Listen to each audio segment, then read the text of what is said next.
Baby needs a new pair of shoes. They say resist is futile. That individual is out of style.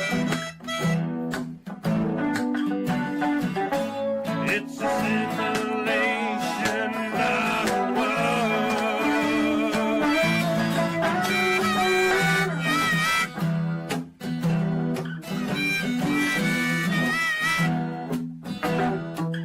but I know less about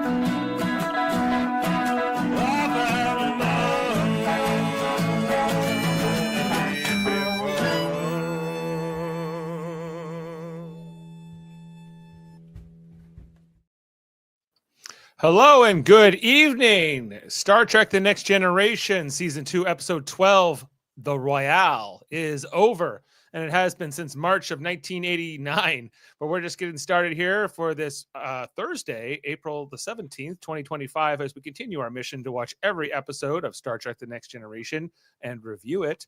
I'm Dave Maynard here on Live Long and Podcast, streaming live on YouTube or Facebook or Twitch, or you might be listening to us on audio version or sometime in the future. Who knows?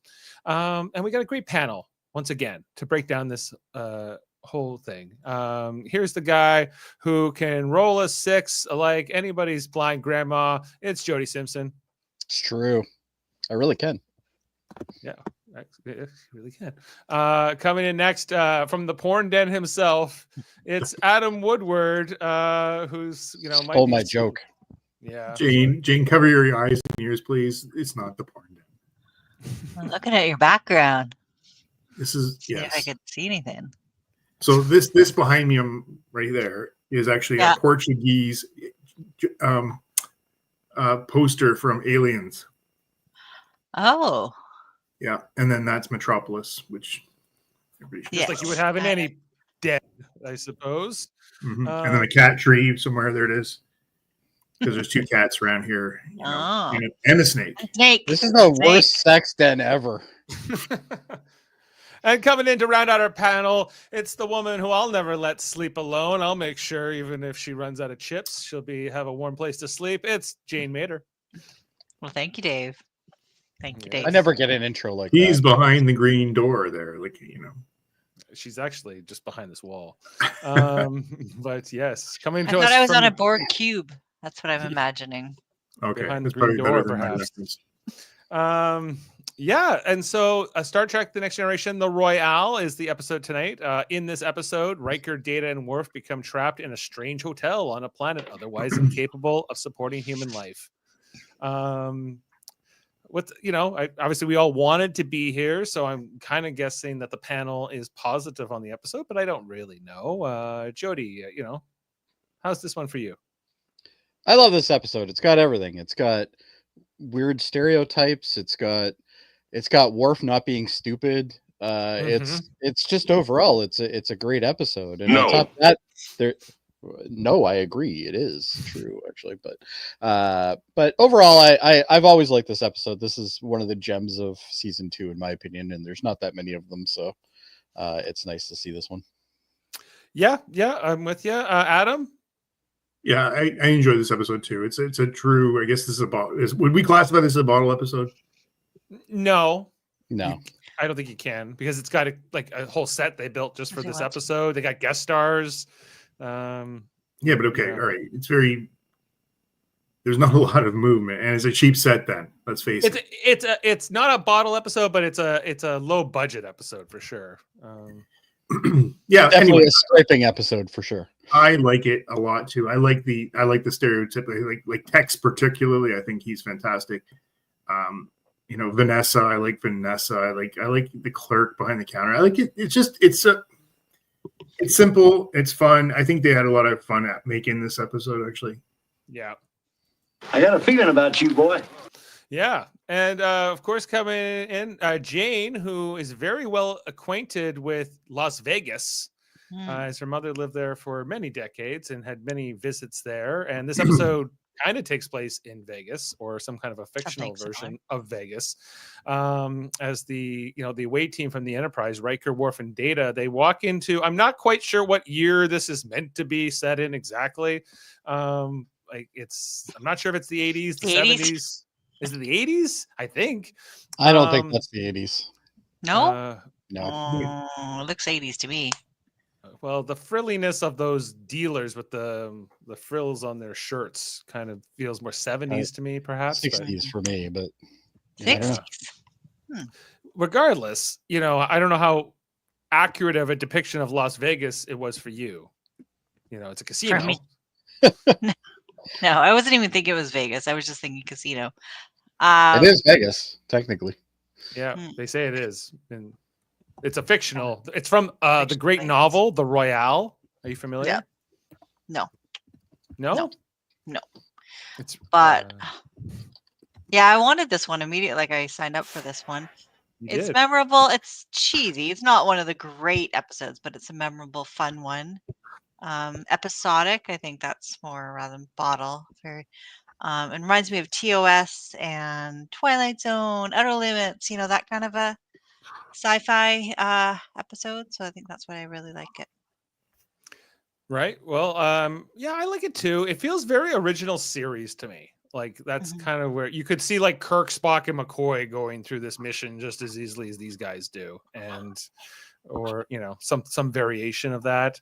Obviously, it has all of this sort of anachronistic references. Where the away team doesn't know what room service is, and they don't know what elevators are, or it's so weird to them. But Blackjack, and Data has to look it up. A guy who can do 60 trillion computations, but he has to really look up blackjack. Well, it took him a while to get it too, which is even more interesting. It took him, yeah. Again, 60 there's trillion. No poker episodes yet, then, right? No poker episodes in the. No, we've had one poker episode, or like at least a poker scene. With Data.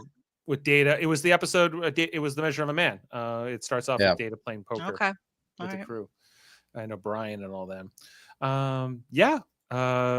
This episode written by Tracy Torme under a pseudonym of Keith Mills. Tracy Torme, the son of Mel Torme, and he was not too happy with the rewrites on this episode, so he got his name taken off of it.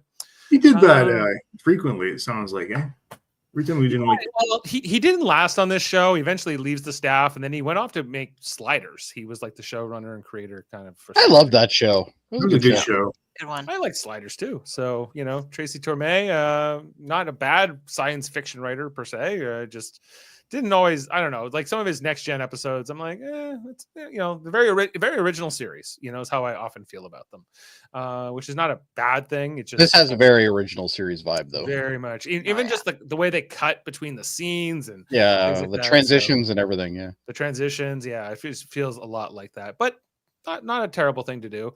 So let's jump into the screenshots of it all. This is a live stream, so if you have any questions or comments, like Sam, hey Sam. Hey Sam, play another song. So the episode begins with the Enterprise arriving at a planet where they got a report that some Klingons saw some weird debris on this kind of uninhabitable alien planet. So it starts off here with Riker and Jody looking at the scans here. This planet is very cold. It is like negative 291 degrees Celsius, which is much colder than absolute zero. So this is very cold. So cold, it's almost impossible. But it's impossible. It's a planet of methane and storms, and not where you'd want a vacation at all. So much that Geordi gets the chills here in this opening exchange with Riker. Then Riker goes to report to Captain Picard in the ready room, and Picard is trying to solve Fermat's last theorem, which is a math problem that by his time is 800 years old. I guess in our time it'd be closer to 400.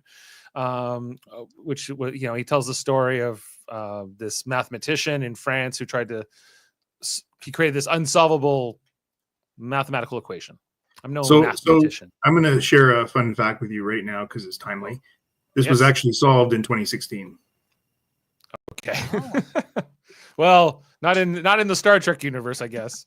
So, Well, this episode was in '89, so no, they didn't solve it yet. Yeah, they hadn't solved it yet.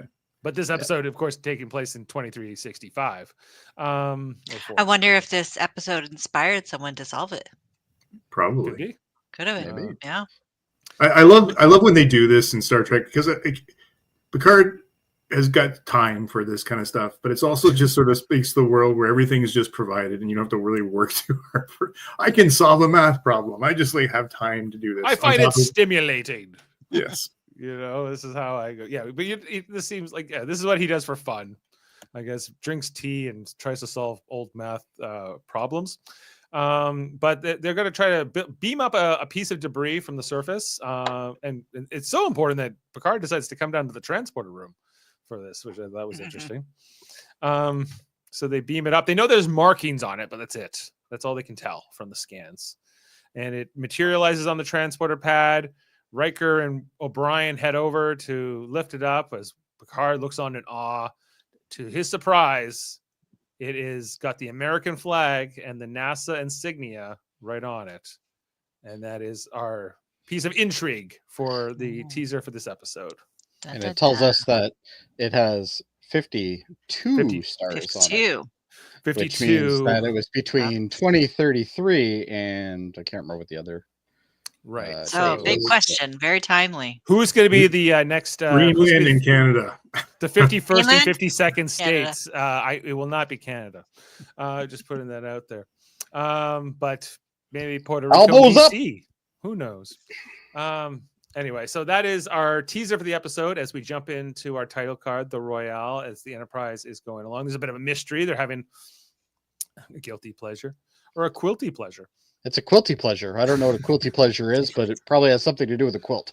Yeah, the G and the Q are not that close on the keyboard. So I'm just. Oh, give him a break. God. Maybe he's dyslexic. Well- Sam, I love the NASA too, Sam. Jeez, these guys are hard on you. Well, I'm not being hard. I think a quilty pleasure sounds pretty awesome. I love quilty pleasures. Anyway, so there's no way that a NASA vessel from the mid 21st century, we're told that this ship came from, could possibly be out this far into the galaxy. It doesn't make any sense. Although, of course, I think didn't Enterprise, Jody, find stuff from NASA's early missions? Yep. So remind me, I didn't look it up. When did the Third World War happen in this universe? It happens sort of around that time. Yeah, it's 2037, I think. Yeah, This is right. this is right before that. Okay. Yeah. Yeah. And they're able to scan down on the planet, and they find this structure that's there. They don't know what it is, but they know it's in the middle of a methane lake. But there's a weird pocket of breathable air around it, which makes no sense because this planet doesn't have air. I was wrong, actually. World War III in Star Trek universe starts next year, 2026. So 2026. So it's So there's still a NASA around. That's there's we know by the time we get to Zephyr Cochrane in 2063 that the United States is been hit pretty hard. mhm. Well, I think war. this ship that they're talking about didn't it go in 2037?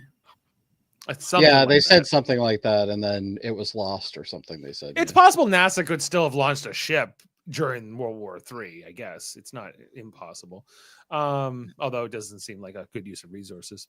And this idea that we had a mission trying to get out of the solar system by that point, which is, I guess, what Star Trek's theorizing. Oh well, of course we went to the moon in the 60s, and we're going to be at Mars before you know it, and then we're going to be trying to get out of the solar system, and here we are.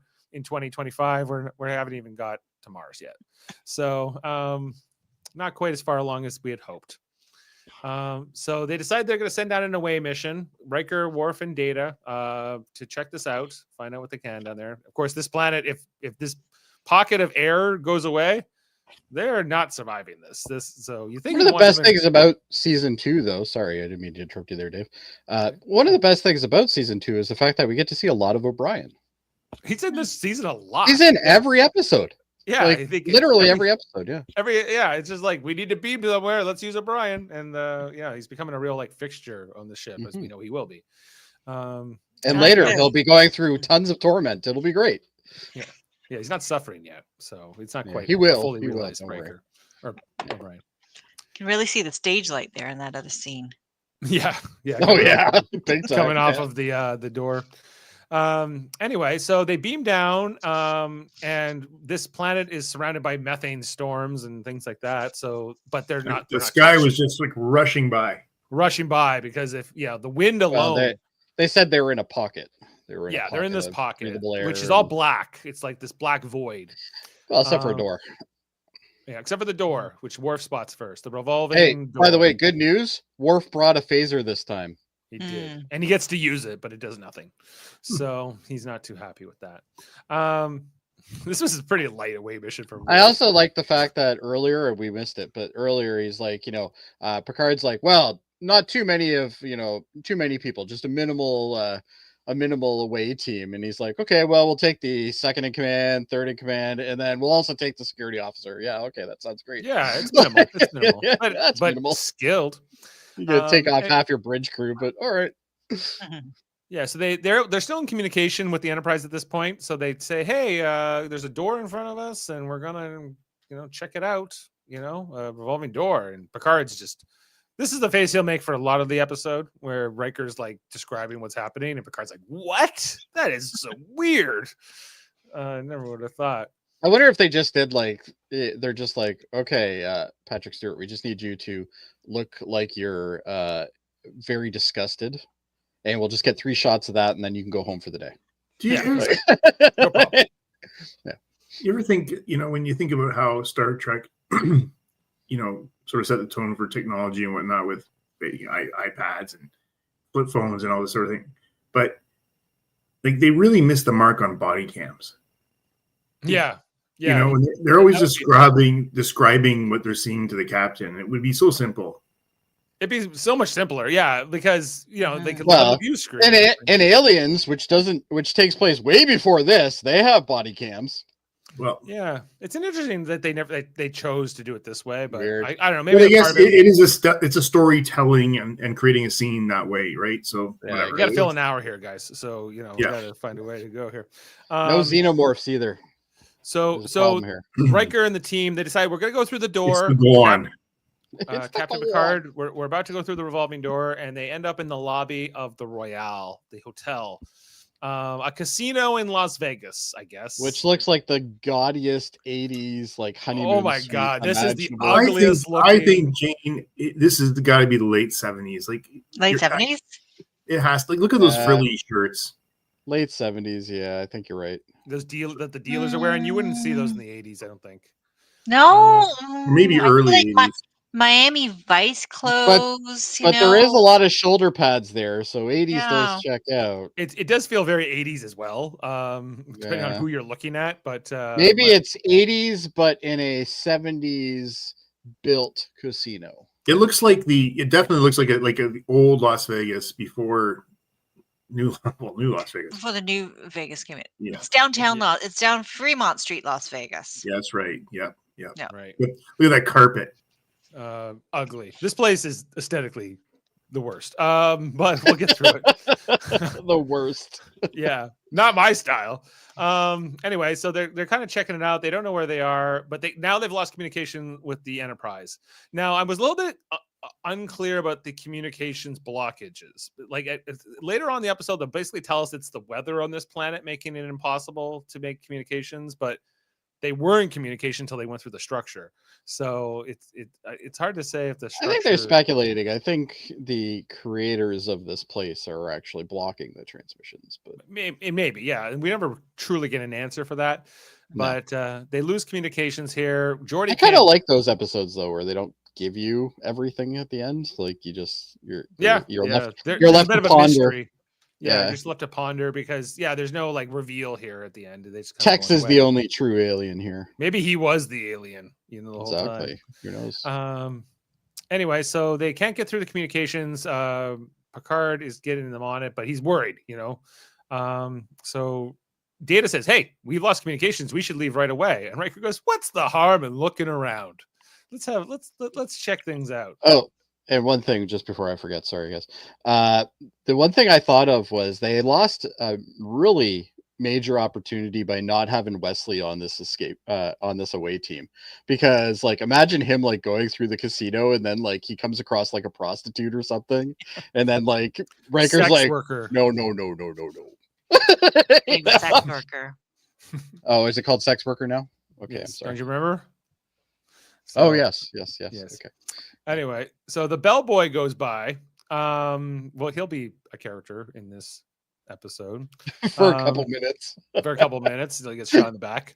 Yeah. Anyway, so Riker goes to the front desk and we meet the assistant manager, who I don't know who this actor is, but I love him. He's been in a lot of stuff. I don't know his name. I'm sure Adam can find that out for us, but he's like always like the Sam Anderson. Sam Anderson. Huh? Sam Anderson. But he's always like that guy that's like, you know, he's like the manager, or he's like, you know, the car dealership guy, or He was Bernard on Lost, if you watched Lost, but he was also the principal in Forrest Gump.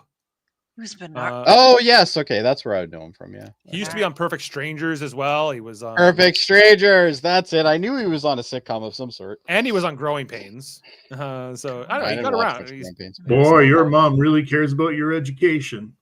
yeah. Oh yeah, he's a dirty guy. Yeah. Okay. Yeah. Your mama sure does love you, Sally Field and all that.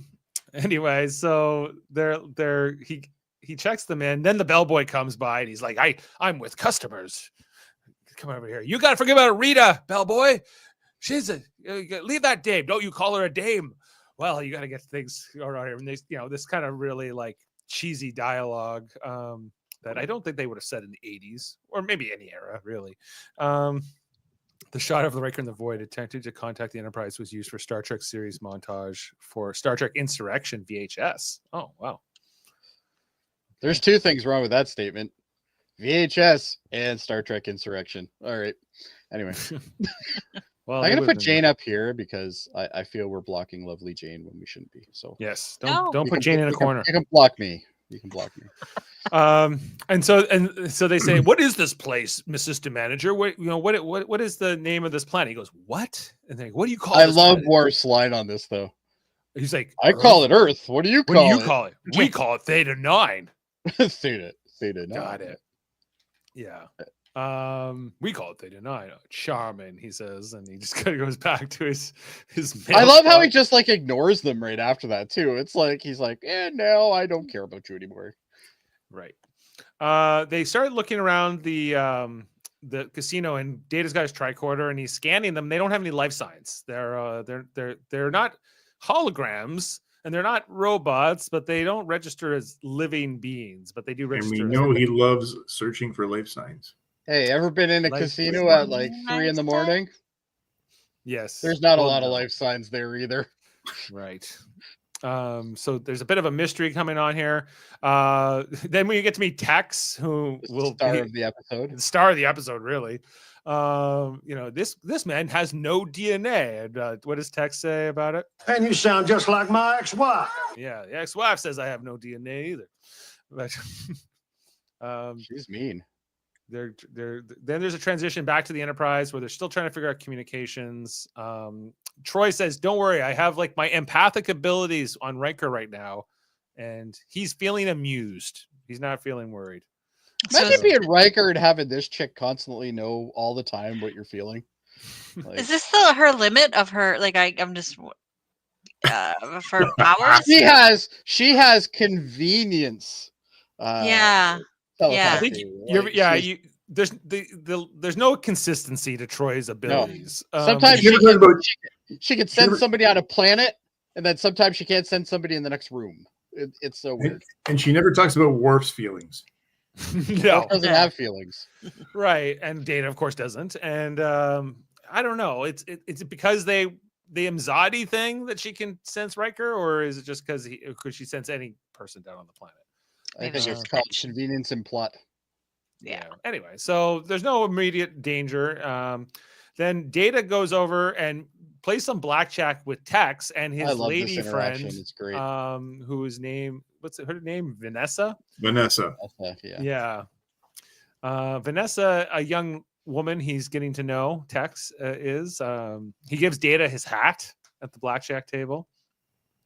And I love how the whole time Tex is making it very obvious he's like hitting on her, but Data's not getting it, and he's just like He's like winking at him. Yeah, Jane, yeah. He's like, Jane, do you feel that Vanessa was into Tex? No. No, Yeah, he was a creepy old man, and she was just like, whatever. she's yeah. like, I lost all my money. Now I need to talk to this guy. There's this part in the episode later on where he grabs her butt and then there's this whole thing, and I don't know what the hell's going on. It wasn't good. Yeah. No. It was the 80s. It was the 80s. No, You didn't know, better. and it was the 80s. It was one of those, things. This is actually almost 1990. We're almost crossing. Almost. It's still the 80s. They still don't know yet. So it's They still didn't know in the 90s. I was 12 when this episode came out. I was only 6. Anyway, Data's doing his fancy card breaking and stuff like that.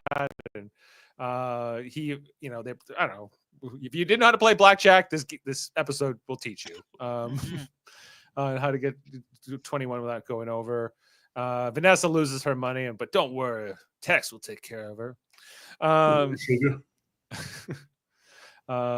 Tex also busts, I think, on his hand. Yeah, he does. No, he wins his hand. Oh no, he wins. I'm sorry. And then Data wants his 5th card, Do you know what the odds are on a 5-card, Charlie?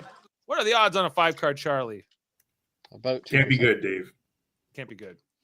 Well, Data's run the numbers. They say, he gets it. He gets the 21 with the 5 cards, and he's all happy with himself. Vanessa's happy for him. And they go, "Are you some kind of card counting player?" And he's like, "What's the problem with counting the cards? Like, there's always the same amount of cards." I don't see any purpose in counting cards.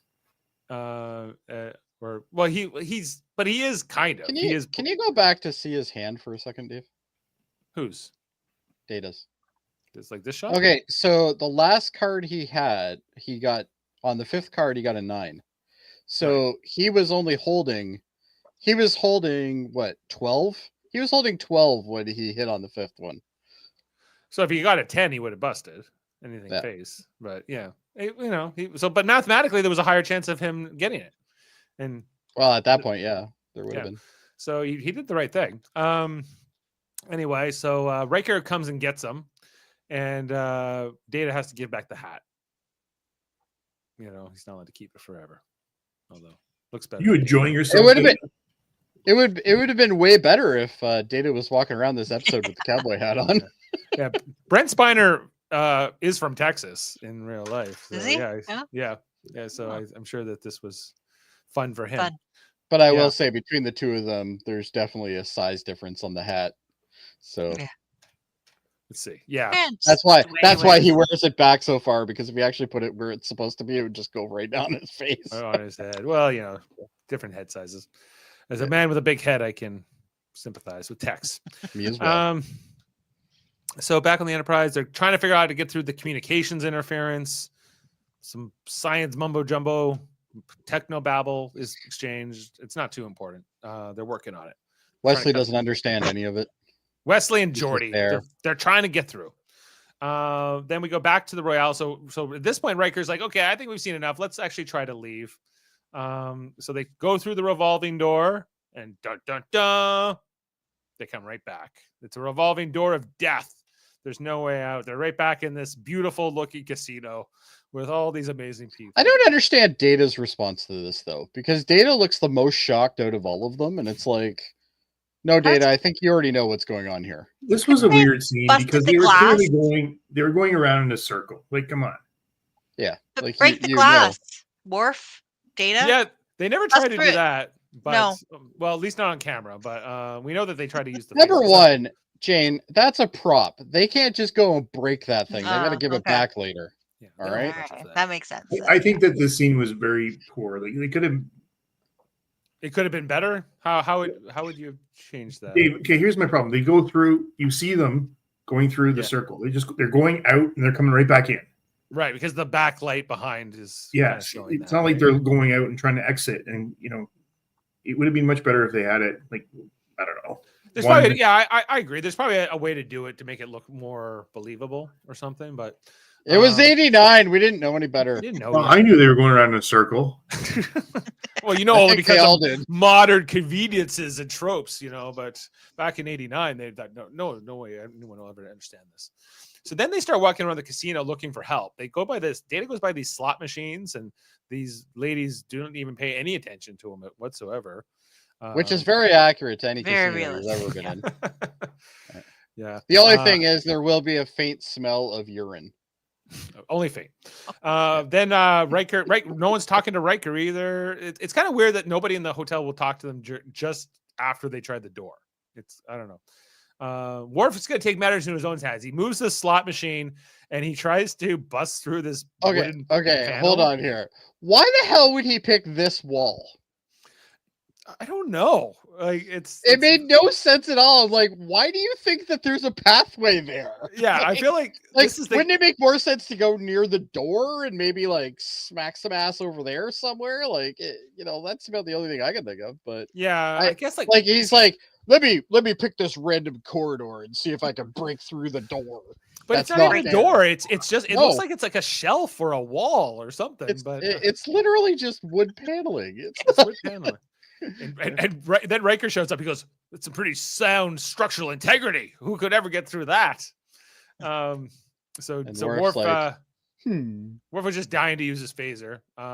First, at least he has it. Permission. Permission. He always asks permission. Yeah, he's very respectful that way. Yeah. Yeah. I'm just glad that the guy who's like the head of security actually carries a firearm in this episode. I would feel apprehensive about Worf firing this phaser right by my face. Especially on how tuned those are though, Dave. There's no way that Riker's face is going to get burnt off. It's like very close though. But someone could come along and trip and hit his arm, and he seems hazardous. Would you want to stand next? If Worf was shooting a gun, would you want to stand there? Probably not. No, I don't think so. But I would assume he would be one of the best marksmen on the ship. Like, I guess he's a lefty, Jane. Yeah, he is a lefty. Or is he just doing that for this scene? Anyway, so they can't get through. Data shows up to report none of the exits work. There's no way there's radiation coming from that phaser. The wall now has cancer. And so does Riker's face. Anyway, so yeah, this is what I'm talking about, these transitions with the Enterprise going by the planet. This felt so original series to me. So Jody gets through. He gets through the interference, and they're able to talk, I think, here to... Maybe this is before they're able to talk. They're talking, but it's very hard to understand them. It's still... Oh, no, I think this is where Troy tells Picard, Riker's mood has gone from amused to feeling trapped and feeling, we can't get out. What are we going to do? So that's been reported to the captain now. And then they notice the bellboy is got a gun. He's going to take out Mickey D, the guy who wants his girl, Rita. He looked up to him his whole life. Him and his shoes. Every time he said Mickey D, I just thought McDonald's. Like me too.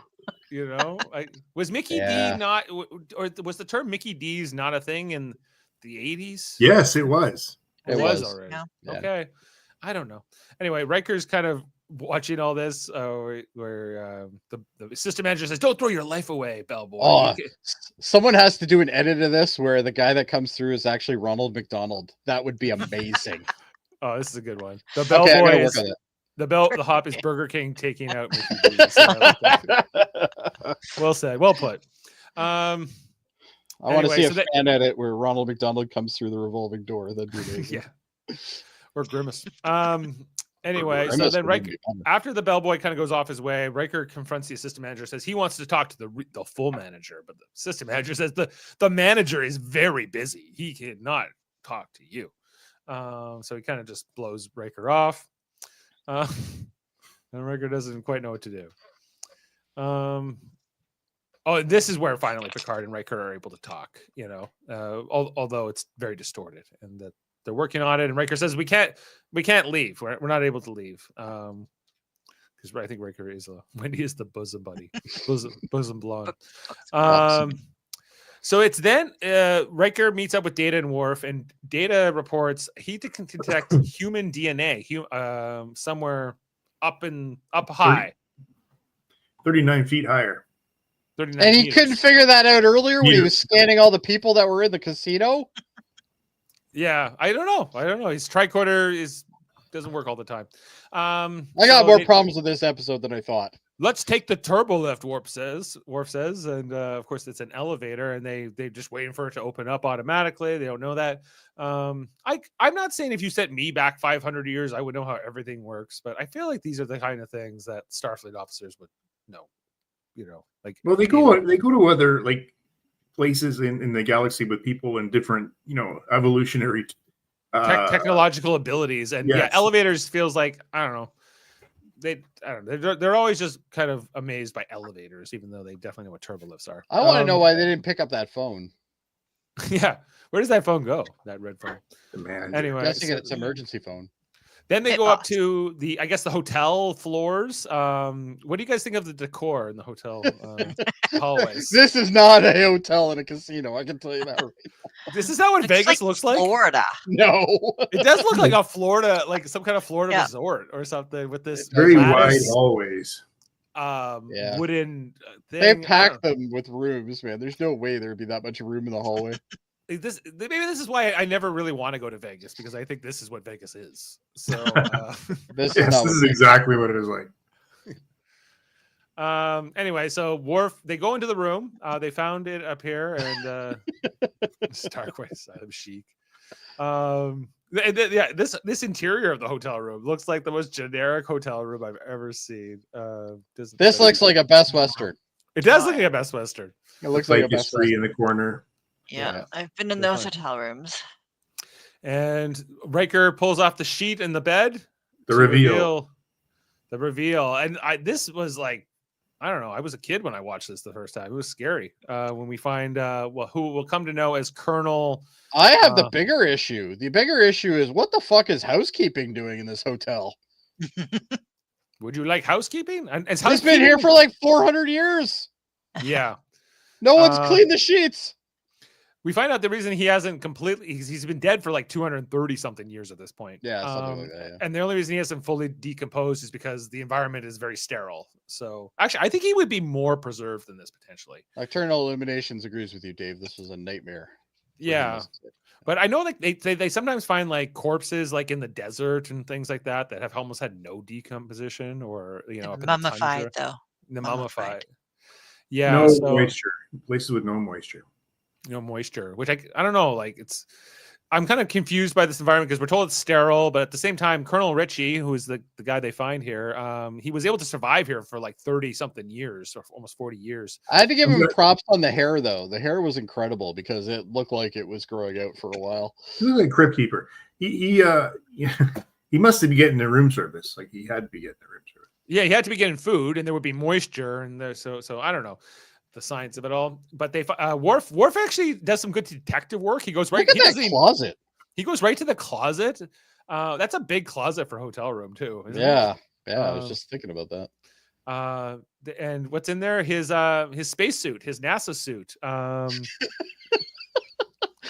This guy's gold today. Come to Motel 6. We'll leave the light on for you for 300 years if you need it. I like it. Well done, sir. Well done. Yeah. This is where they figure out that there are 52 stars on the U.S. flag, placing it between specifically these years, as Jody had mentioned. And then Panama and Greenland. Not Canada. I can deal with that. Or how about Puerto Rico? Puerto Rico. Washington, D.C. Yes. There will be a civil war in the U.S. won't exist by this time, I'd imagine. Well, anyway. Maybe not. In the Star Trek universe, there were 52 states in this timeline, and no one had solved that math problem either. So, no. Anyway, never know. Worf's comment when they first saw the guy, and they're like, he died in his sleep. He's like, horrible way to die. Or something. Horrible way to die. Yeah, that's good. Died in his sleep. Yeah. Rest in peace, Colonel S. Ritchie. We don't know his first name yet. It's Stephen. I think this is where Picard and Jody and Wesley then talk to them again, and they say, we found this human body here. a NASA suit, Colonel S. Ritchie. Can you please look it up?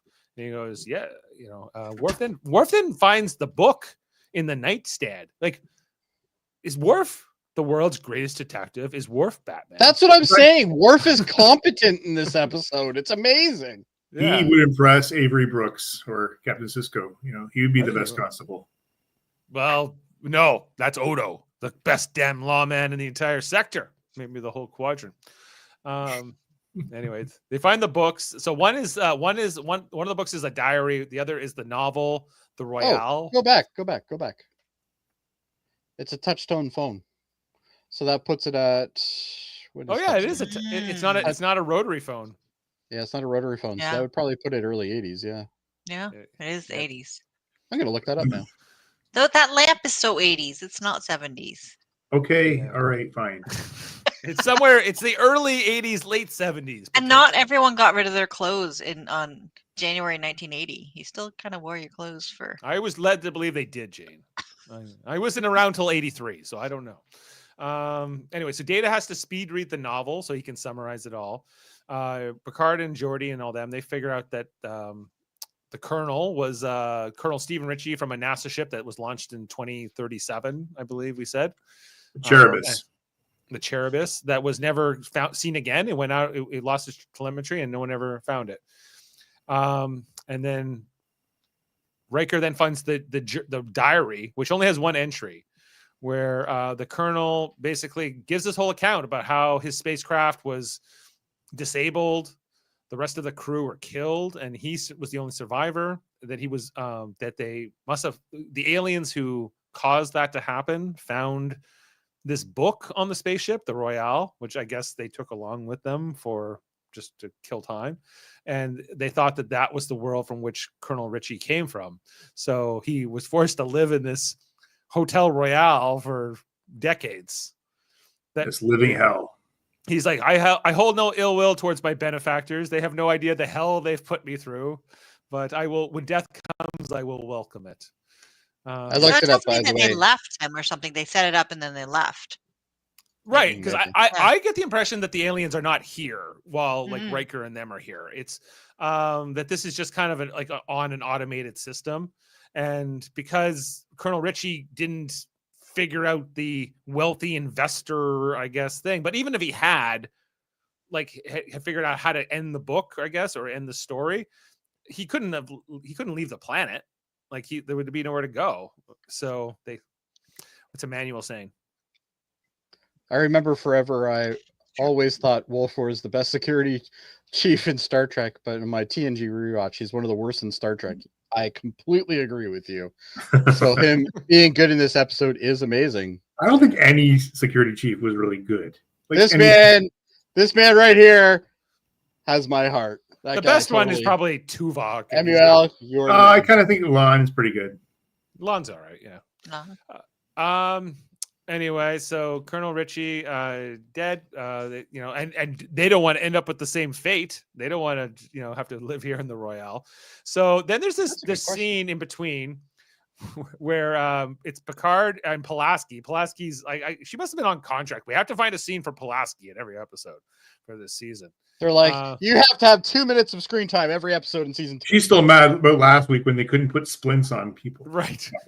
So Picard's talking about using the phasers of the ship to blast a hole through that protective bubble so that they can get them out. But, that won't kill everybody there. But he's like, won't that freeze us to death instantly? And Dr. Pulaski says, yes, but theoretically I could bring you back to life.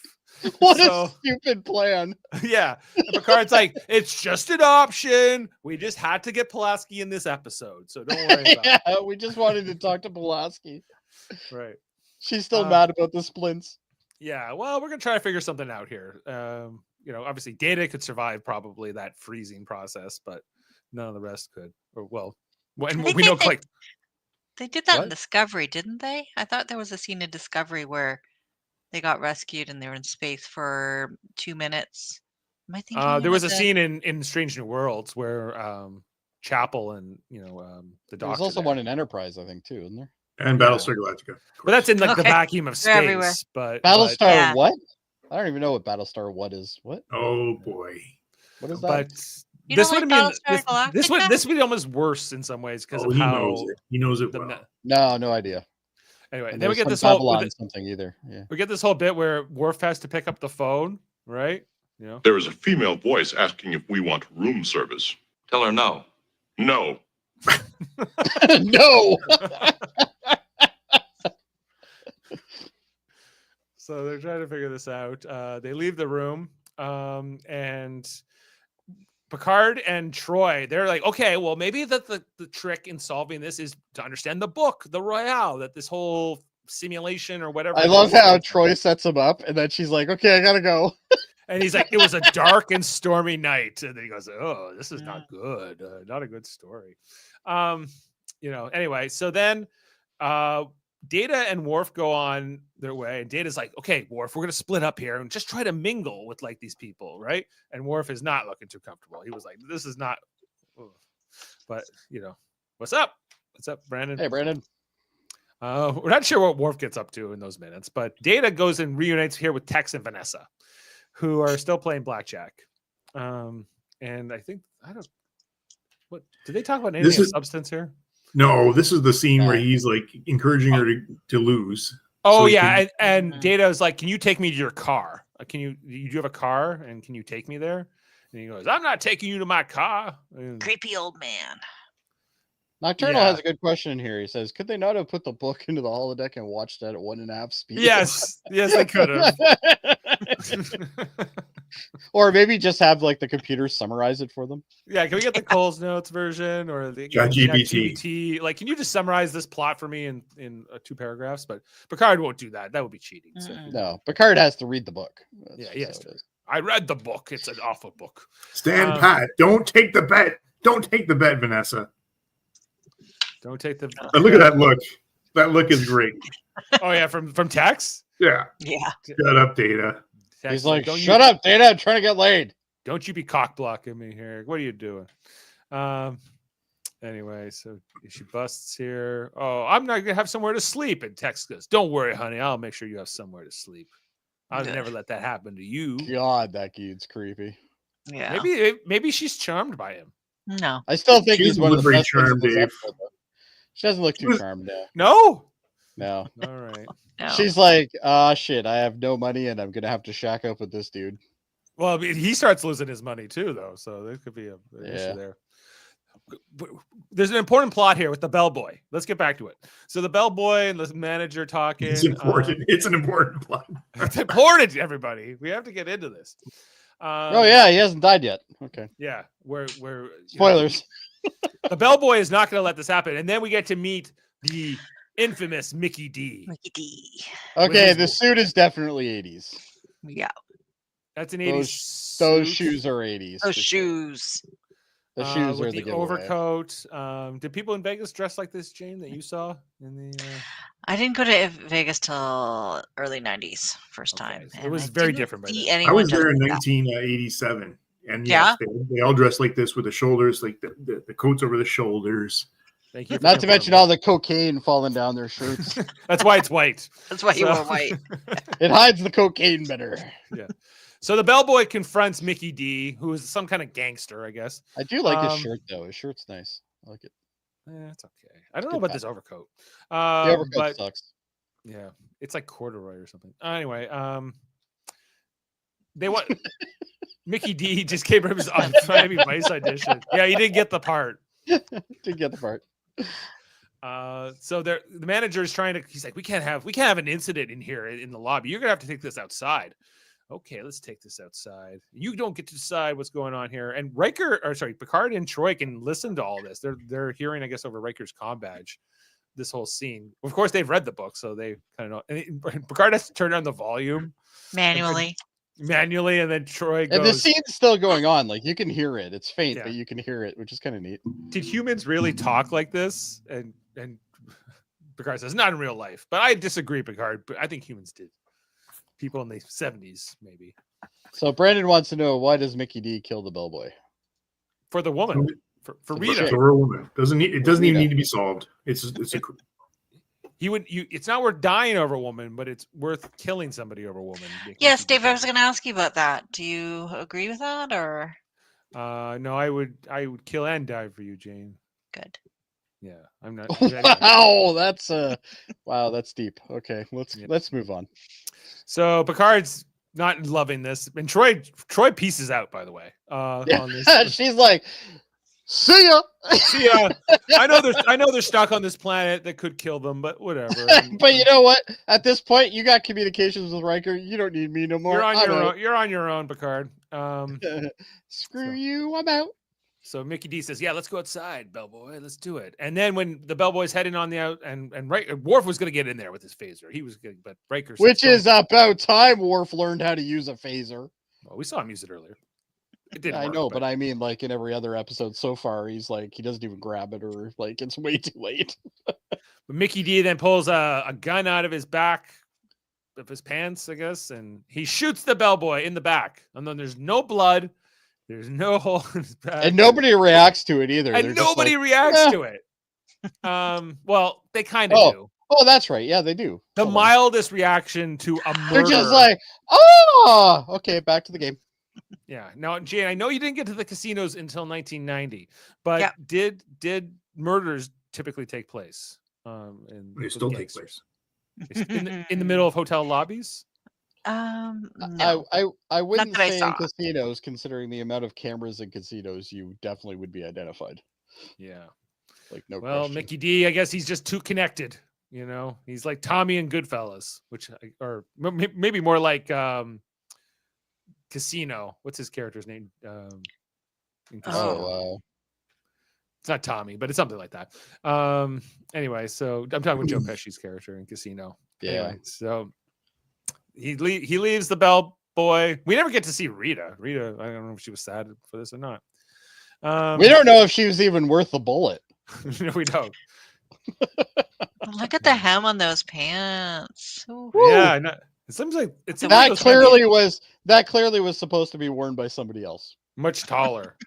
Yeah. Is this like the suit that like Anthony Quinn wore in? Yes, and guys, like I had pants like this in the '80s in high school. Okay, like I'm sorry. It's okay, Adam. It was the 80s. You didn't know.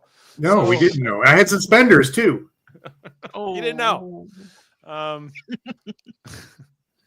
So then Picard gives an update to Riker about how the story ends with these investors buying the hotel and whatever. It doesn't get too specific, the wealthy investors. And then Riker gets the idea. Okay, we're going to be the investors to buy this hotel. So he gets Data to basically be a card counter to try to rig this gambling thing. Data thinks he can do it. So they decide to play craps of all games, a game I still don't understand, despite it being explained partly to me in this episode. You roll the dice. You roll dice, and certain numbers are good, And you bet on the type of number that's going to end up resulting from the dice roll. Yes, of course. Tex and Vanessa are here. They've moved on to craps. Mhm. So, She's staying with him though.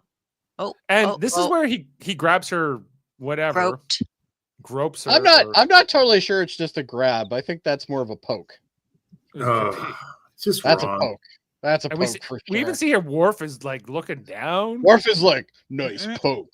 I don't know. There's kind of just this weird moment here from the And then start. like he looks back at them and everybody's just like, Worf, you're a pervert. Like, stop being an ass. Yeah, maybe. Vanessa blows on the dice for Tex. I don't think they win on their roll, and then they give it to Data, and she with a Vanessa blow for luck, of course. He throws the dice, and I think the first one is bad. It's Snake Eyes It's not 6. Snake Eyes. or 6. Okay, I don't know how Snake this Eyes game is works. 2 ones. What? Who can follow this? Snakes don't have 6 eyes, Dave. Data does another You roll, can figure it out. but he also doesn't. It's not good, or Data doesn't like That's the a 7. result. And this is where Data then figures out that the dice are loaded dice. They're rigged. Oh, I And didn't he think like crushes that. them or something. I thought he rigs them. He fixes them. No, he figures out No, he rigs them He rigs them. because he just wants 7s and what's No, the but he other said one? they're imbalanced. He said they're imbalanced, so that they've been So rigged by the casino. they'll never be a 7. Well, they've rigged it so that it's not good for the roller. Right. So anyway, so Data then crushes them with his hand, and he's somehow able to rebalance them. Well, and make them then sevens and 11s. And then whatever. Data gets into character after this. He starts throwing the dice. He's I love snapping. Brent Snyder when he gets into these like. I like it too. And Texas starts calling him slick. You say slick. He's like, oh yeah, and you got all these like smirks and looks here from All right, Data. so we got corrected. They were rigged. Okay. They're rigged for the house to win. He made them more balanced. But then he knows how to roll them again because yes, because he's. Well, I think he knows how many times he can roll because he knows. Yeah, he knows. Okay. He knows how hard he has to throw them exactly to get them to end up in the result. It's a Star Trek episode from the 80s, guys. I don't think we need to think this hard about it. I like it when Data's like this, but it is inconsistent, right? It is, yeah. Data. Yeah, but it's a little. It's still fun. They're having fun. I do like his little character things though. His little character runs every so often. You never see Worf smile. Michael Dorn stays in character. So, Worf is not a merry man. He's not a merry man. He's just like, when can I go home? When is this over? When is my paycheck done?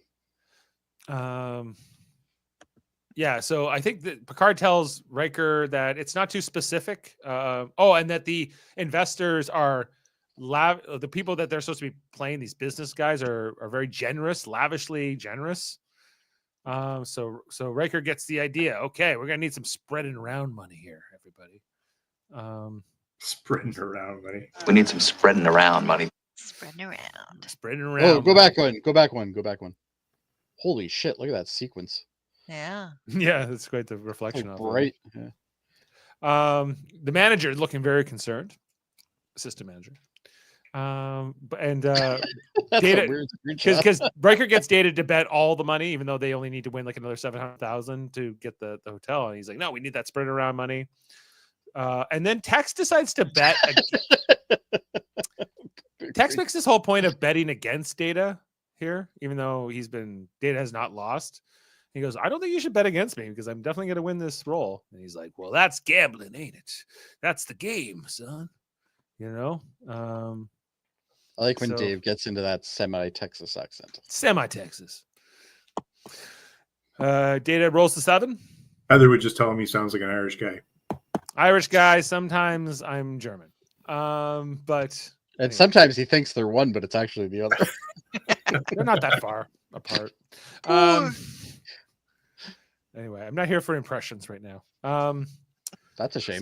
So yeah. Anyway, are we supposed to feel bad for Tex here? No, we're not. But you know what would be great? I wish. No, he just grabbed that chick's ass a minute ago. Like, come on. I'm not feeling bad for Tex. I just wish he would have used the word pit woofy somewhere in this episode. That would have been amazing. I mean, where's my pit woofy? Anyway, so they get the money. They then buy the hotel. Everybody's Tex happy. has horns on his Cadillac. You know that, right? Yeah. He totally has horns on his Cadillac. I don't know. This manager is always funny. He's not in this episode a lot, but there's something about him I find it amusing. And he's like, it's just a great book like the Hotel Royale. And they leave the book. They walk out of the Hotel Royale and back into the void. And it's over. They beam up. So I want to ask, do we think the aliens were not there at all? I don't think so. Aliens present. No, because they're waiting for Riker to figure out the thing. It seems like a weird condition. What skull?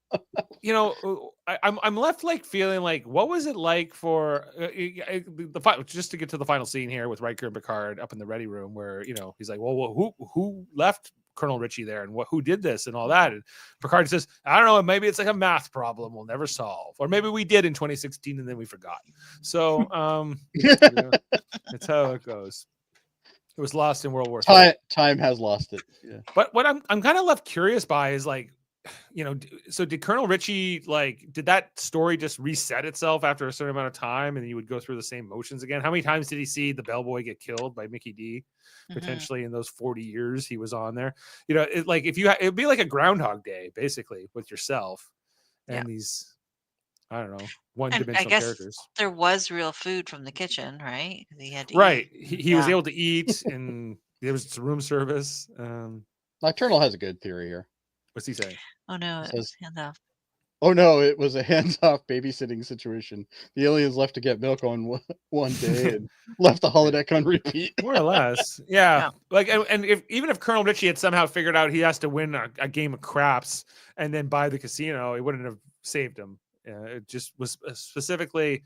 Well, and he had the book. Like, you would think you would know how this ends. Like, it would be that. You would think you'd try lots of things, right? Mhm. To try to break the loop, just like Bill Murray in Groundhog Day or anything like that. But Or yeah, cause I and guess effect.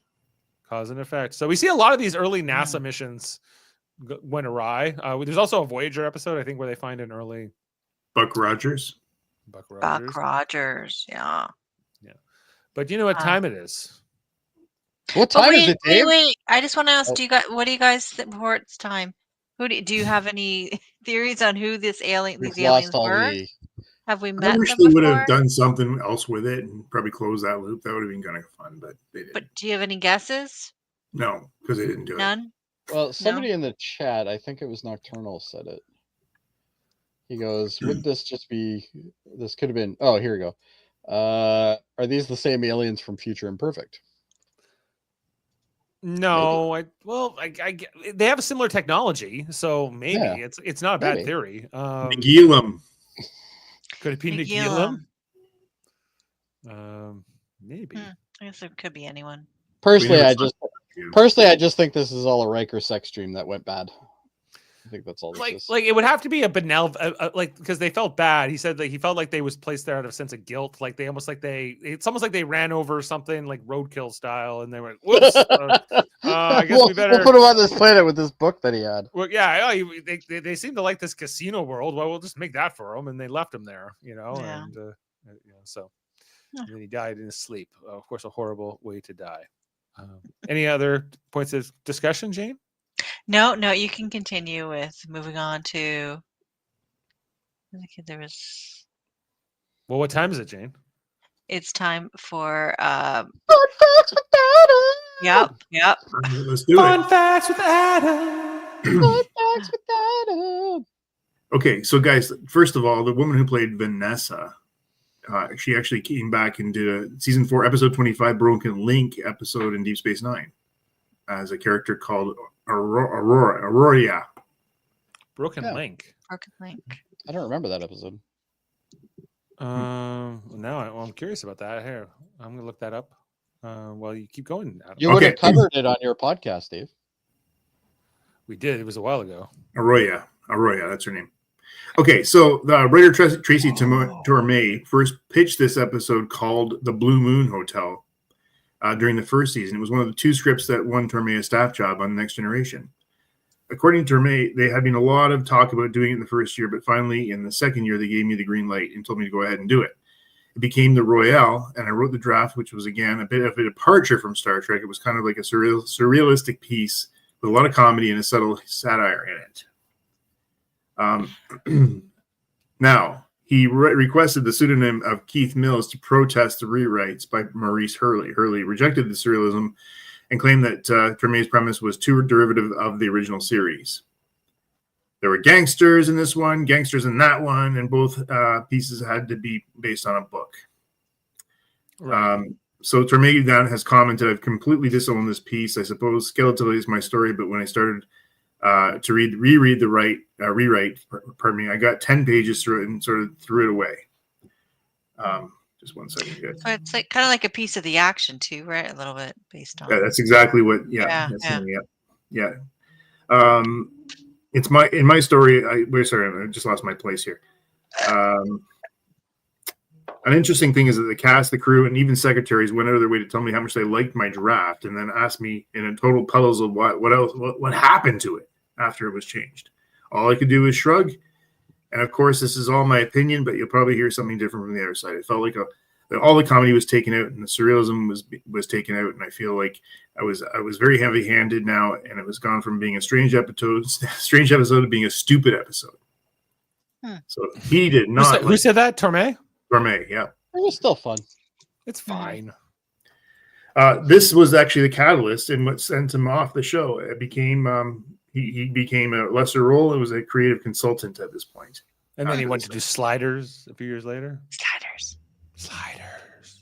He would only I like that contribute to one more episode, Manhunt, where further episodes on script or disputes on scripts came forward, and he just had enough. Yeah. As a creative differences they cite. Creative differences. I was just looking up that Jill Jacobson who played Vanessa. Yeah, she played like kind of a love interest of Odo in that episode, Broken Link. It's when Odo first gets turned into a solid, and she was like running this cafe. Oh, okay. But nothing happens really. And she actually just passed away this past December. Oh, So no longer with us. All right. well, now this isn't fun. So this episode was actually written as a story of a man trapped to relive his most pleasant memory until it became nightmarish. Jermaine was dissatisfied with the final product, as we talked about. Okay. It begins with the Royale begins with the line, "It was a dark and stormy night." The opening line was first used in 1830 by Sir Edward George Bulwer Lytton for the novel Paul Clifford. It has been imitated and spoofed by countless of other authors since. The mission patch used on the uniform found in the wardrobe is actually as that of Apollo 17, with the word Apollo obscured. Kind of timely with our For All Mankind. For All Mankind rewatch. There was a Colonel Richard Stephen Ritchie in the U.S. Air Force. He was actually first and only Air Force ace pilot in Vietnam.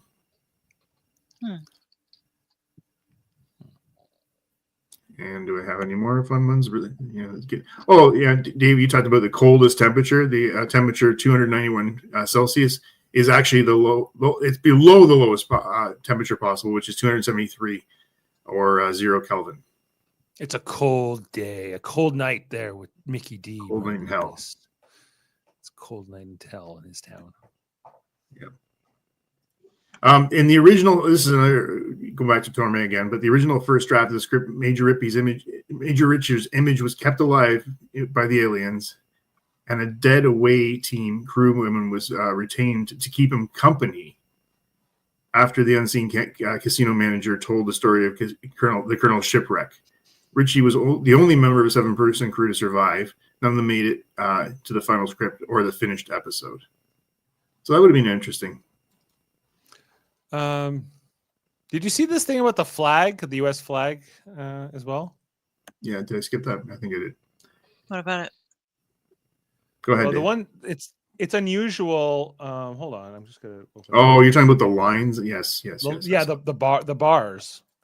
So it's 13 colonies that are supposed to. Isn't that what the bars represent? Yeah, just to show this. So the flag they show us here. There's more. Where'd you go? What they show us here is that it's unusual because the field of stars rests on a red stripe instead of a white stripe. The 15-striped Star-Spangled Banner flown over Fort McHenry during the War of 1812 was the last such flag, and since then, all flags then returning to 13 instead of 15 stripes. It's got too many stripes. It's got 15 stripes. Have had the familiar arrangement of the field being to the left of the first 7 stripes and resting on the 8th, a white stripe. I don't know.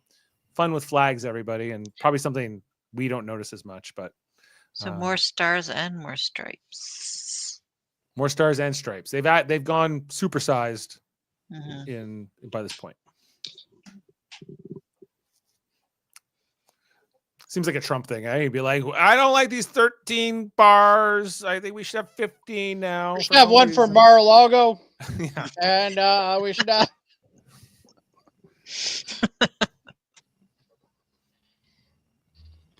Ratings. Oh, okay. I was just waiting for a fact there, Adam. Sorry, there's nothing more to tell about it. It was okay. That was the funnest fact of all. He's just like, ratings, let's go. Okay, well, it's fine. I have a dinner date. Dinner at 9:30. Before we do ratings, let's just quickly check this comment out from Nocturnal, because maybe that'll stray our ratings a bit. He says, wait, hold on. I have a question.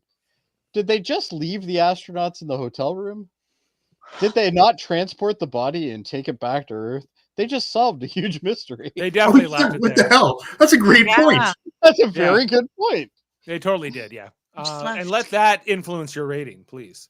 I don't think I So- will, but anyway. Actually, that did influence my rating. We know that they don't care so much about burying people. It seems like in the future, Or, well, I mean, they know No, what they just happened. send them off to Genesis planets. It's fine. Well, that implies again that they have some kind of recording of this mission. well, yeah. Which they don't. It's for them. It's like ancient history too with this guy, I guess, right? So Shouldn't they're Data like, yeah. record it? Doesn't Data have a recording of everything? he Yeah, sees? Data Didn't must he? have like a visual thingy Yeah. or something. I don't know. Anyway, that's a very good point, though, Nocturnal. let's rate this episode, everyone. The Royale. All right. I'll go first. I'm good 7.5. That's where I'm at with it. Jane.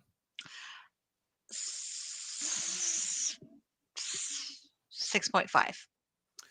6.5 from Jane. This is an 8. It's an 8 from Jody. You've outvoted me. All right, This is an 8. and Adam. It's just I fun. think Nocturnal just actually threw this wrench for me. They should have actually closed the loop. I agree with this. They're historians. They needed to do this. So I'm giving this a 6.5 as well. All right. You're all too hard on this episode. A little. All right. I'm not that far off from you, but yeah. So we're averaging 7.1. Not a bad rating. It's not a banger. Yeah. you know.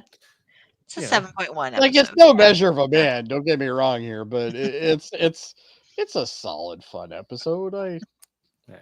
Well, it's Substance wise, there's not a lot there, but it's I had fun. to give some points for Worf being useful. True. That's always a good Yeah. thing. And very rarely do I give points for that because usually he isn't.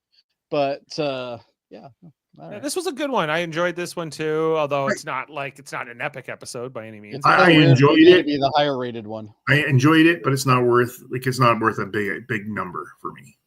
Yeah. Okay. Well, and just looking ahead to next week, our next episode is season 2, episode 13, Times Squared, with Okay. which good I've one. always enjoyed this episode. every Yeah. time You I've know ever what? watched it. Season 2 isn't as bad as I remember it.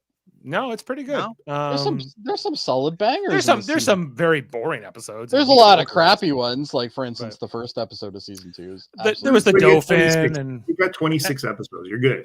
there was Loud as a Whisper. There have been some. We've been a little bit up Yeah. and down, but it's not too bad. I've been There's through, more episodes that I like in season 2 than I thought. Let's put it I've that been way. through the first 2 seasons of Deep Space Nine. Everybody, I can get through anything. Oh, so, they are terrible. Yeah, mostly.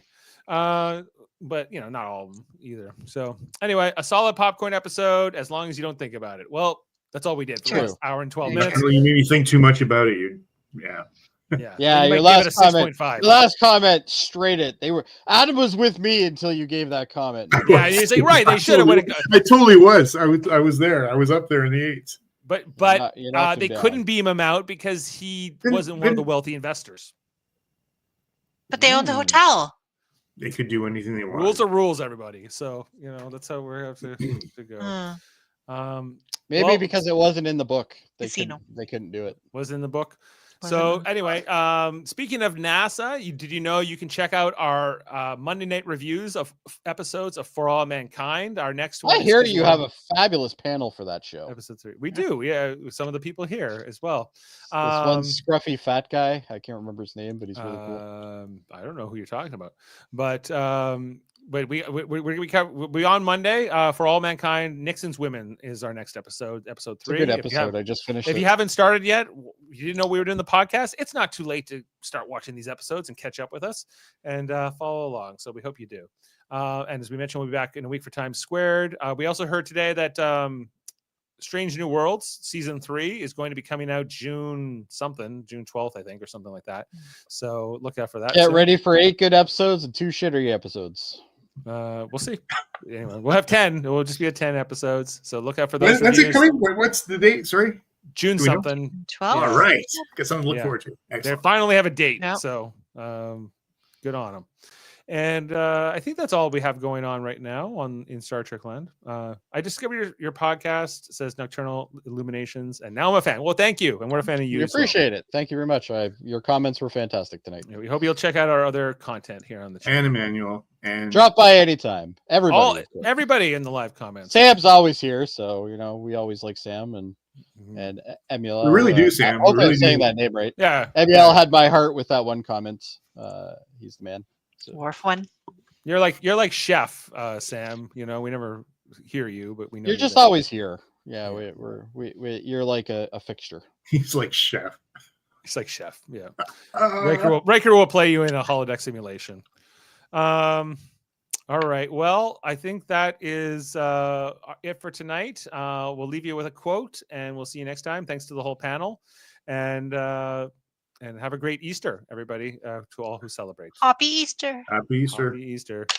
Why, this is the Royale, of course. What he means is, what planet is this? I beg your pardon. This planet, what do you call it? Earth. What do you call it? We call it Theta 8. How charming. See you next time. Beam up some Star Trek content with Live Long and Podcast. Tune in to X-Rated, the X-Men animated review show.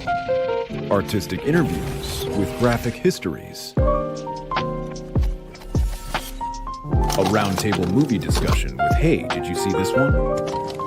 And movie reviews with Hold Up, a movie podcast. And while you're at it, spin a few records with Eamon on Track. Watch us duke it out on trivial debates. And let's chat about TV with the Super Mater Brothers. It's all here on the United Federation of Podcasts.